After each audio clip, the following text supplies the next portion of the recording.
Outer ring road టెండర్లపై చాలా కాలంగా చర్చ జరుగుతోందని, ఈ వ్యవహారంలో కొంతమందికి లబ్ధి చేకూర్చడానికే టెండర్లు కట్టబెట్టారనే ఆరోపణలు ఇటీవల బలంగా వినిపించిన సంగతి తెలిసింది.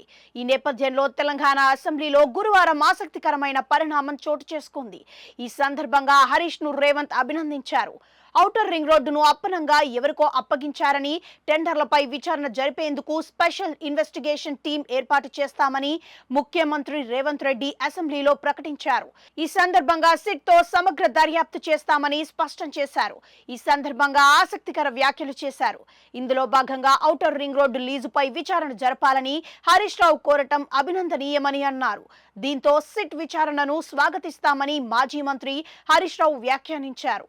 ఈ సందర్భంగా హైదరాబాద్ నేడు అంతర్జాతీయ స్థాయి నగరంగా రాణించడంలో కాంగ్రెస్ పార్టీ పాత్రను వివరించారు.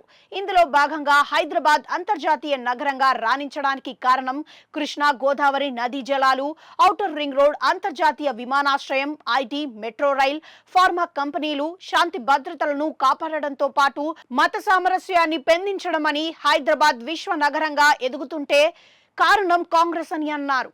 ప్రధానంగా outer ring road, Shamshabad airport వల్ల రాష్ట్ర ఆదాయం పెరిగిందని, వైఎస్ రాజశేఖర్ రెడ్డి ప్రభుత్వం తీసుకున్న నిర్ణయాల వల్ల రాష్ట్ర ముఖ చిత్రమే మారిపోయిందని అన్నారు. అయితే ఎన్నికల ముంగిట ఔటర్ రింగ్ రోడ్ను 30 ఏళ్ల పాటు లీజుకు ఇవ్వటంపై రాష్ట్రంలో తీవ్ర చర్చ జరిగిందని రేవంత్ తెలిపారు.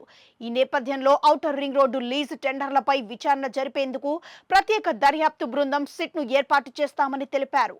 ఈ నేపథ్యంలోనే ఔటర్ రింగ్ రోడ్డు లీజుపై విచారణ జరపాలని హరీష్ రావు కోరటం అభినందనీయమని సీఎం అన్నారు.